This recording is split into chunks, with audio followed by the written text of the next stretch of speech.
Chegou a hora do grande debate aqui no Expresso CNN.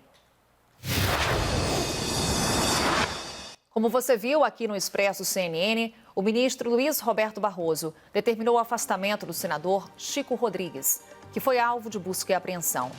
Barroso enviou o caso para o Senado, a quem cabe manter ou não o afastamento do parlamentar. O senador foi alvo de uma operação da Polícia Federal. Chico Rodrigues foi flagrado com dinheiro na cueca. O presidente Jair Bolsonaro retirou o senador da vice-liderança do governo e disse que, abre aspas, apenas ministros, estatais e bancos oficiais fazem parte do governo, fecha aspas. O tema do grande debate de hoje é: o senador Chico Rodrigues fazia parte do governo de Jair Bolsonaro? Os nossos debatedores são Bruno Salles, advogado mestre em Direito Penal. Oi, Bruno. Boa noite, tudo bem, Carol? Tudo bem? E Caio Coppola, bacharel em Direito e comentarista político. Oi, Caio. Boa noite, Carol. Boa noite, doutor Bruno. Boa noite, espectador da CNN. Boa noite, Caio. Vamos então às considerações iniciais. Começamos com você, Bruno. Obrigado, Carol. Minhas amigas, meus amigos telespectadores, boa noite. Antes de entrar no tema de fato, é preciso que a gente faça um breve esclarecimento sobre o funcionamento da interlocução do Poder Executivo Federal com o Poder Legislativo. Pois bem, uma vez eleito, o presidente da República vai formar o seu gabinete, ou seja, vai selecionar as pessoas que ocuparão os cargos de ministro, bem como de presidente do Banco Central, da Advocacia Geral da União, das estatais, dos bancos. Essas pessoas vão compor a equipe do governo no Poder Executivo. Caberão a eles elaborar as propostas de gestão, propostas de governo, as propostas do rumo que vai ser seguido nas suas respectivas áreas. A gente observa isso quase todos os dias quando a gente assiste aqui no noticiário, aqui na CNN. A gente observa isso quando a gente vê notícias, por exemplo, sobre as propostas da equipe econômica do ministro Paulo Guedes, por exemplo. O fato é que os membros do Poder Executivo devem apresentar esses projetos, mas esses projetos, na maioria das vezes, na maioria esmagadora, depende de aprovação pelo Poder Legislativo, de aprovação de leis ordinárias, leis complementares, medidas provisórias, até mesmo aprovação de emendas constitucionais, como a gente vê aqui sempre. É por isso que, para que se possa implementar os seus projetos, o Poder Executivo, o presidente da República, precisa de parlamentares, deputados, federais, senadores, que representem o governo nas casas parlamentares. Esses parlamentares são os líderes do governo, na Câmara, no Senado, nas casas parlamentares. Esses deputados, senadores, eles devem ser de extrema confiança da presidência da República e de todo o seu gabinete, porque eles têm como função levar aos seus pares, ou seja, aos outros senadores e deputados, as propostas do governo e trabalhar na articulação da sua aprovação. Obviamente, os líderes parlamentares não fazem parte do Poder Executivo, como os ministros de Estado. No entanto, evidentemente, eles fazem parte da estrutura do governo. Eles são engrenagens absolutamente necessárias e relevantes para o funcionamento do governo e têm ligações com a presidência da República, muitas vezes mais estreitas do que com os próprios ministros. Portanto, mais uma vez, é importante deixar claro: as lideranças do governo nas casas parlamentares não fazem parte do Poder Executivo, mas integram de maneira inexorável o funcionamento do governo. E a nomeação das lideranças é feita pela própria presidência da República. A nomeação dos líderes é, inclusive, assinada pelo presidente da República. É uma escolha privativa do presidente da República, assim como são escolhas privativas do presidente da República quem serão seus ministros. Aliás, ambas as funções estão intimamente ligadas, porque de nada adianta ter o ministro mais virtuoso, mais capacitado, se você não tiver líderes capazes de levar às casas parlamentares as razões do governo, capazes de convencer os demais deputados e senadores de que os projetos do governo são importantes e que devem ser aprovados.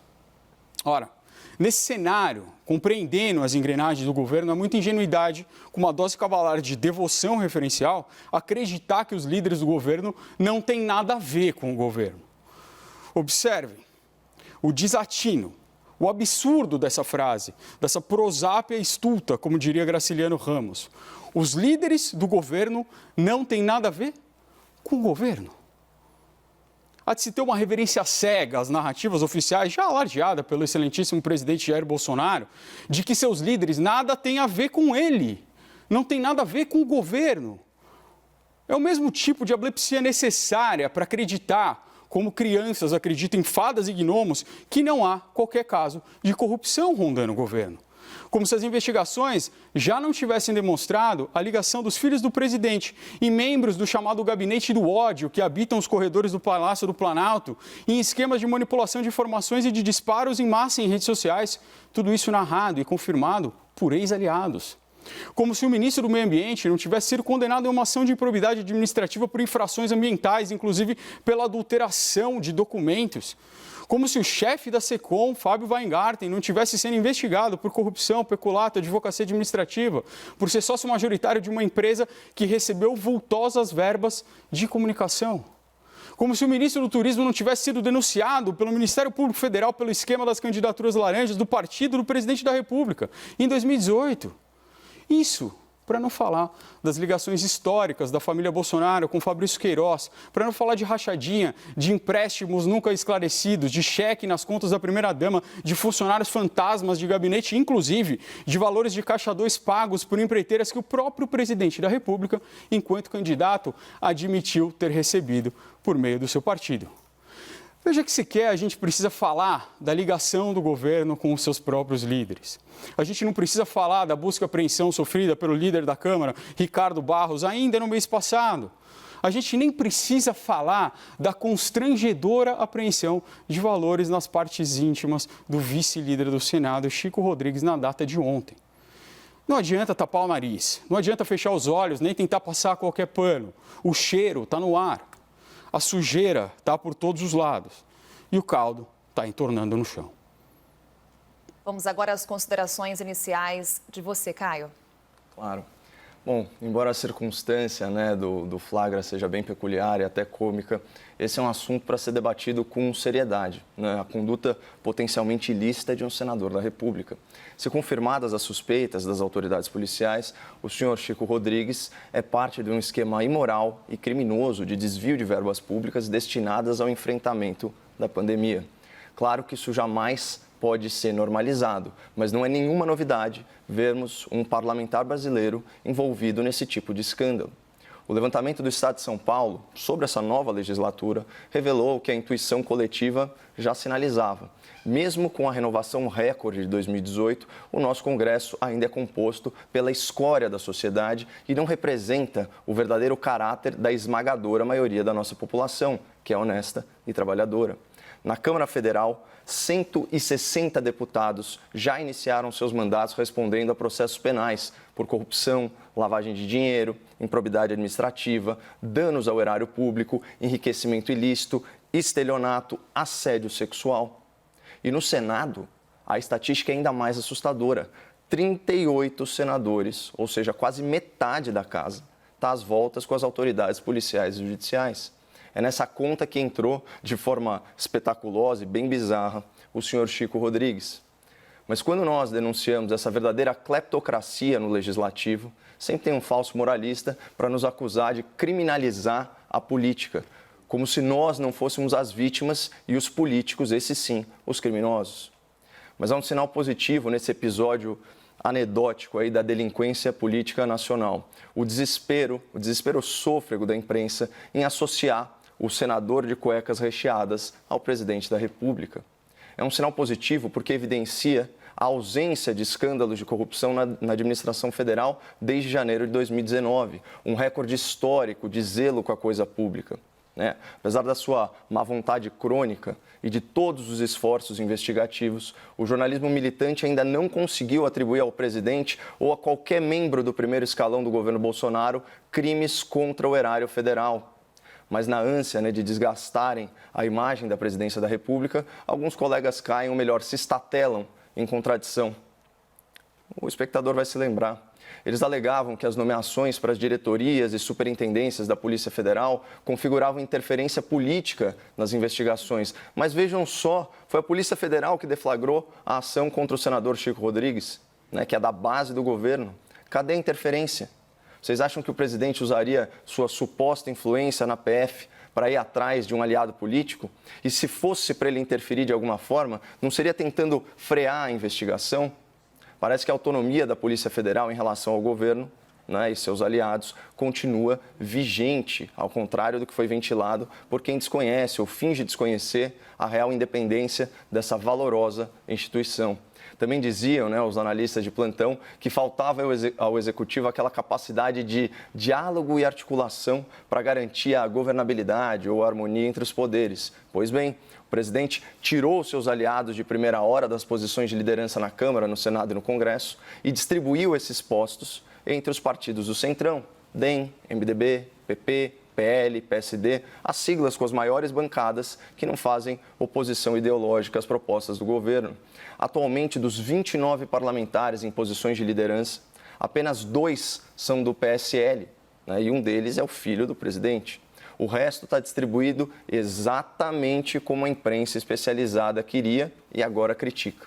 Isso com a vantagem de que o Bolsonaro não entregou nenhum ministério a caciques de partidos fisiológicos, pelo menos não ainda, e limitou a participação dos indicados do Centrão na gestão federal a cargos que administram só 2% do orçamento, uma redução drástica e fundamental em relação aos governos Temer, Dilma e Lula, todos eles marcados por escândalos de corrupção, inclusive envolvendo estatais que nesse governo votaram a ser lucrativas.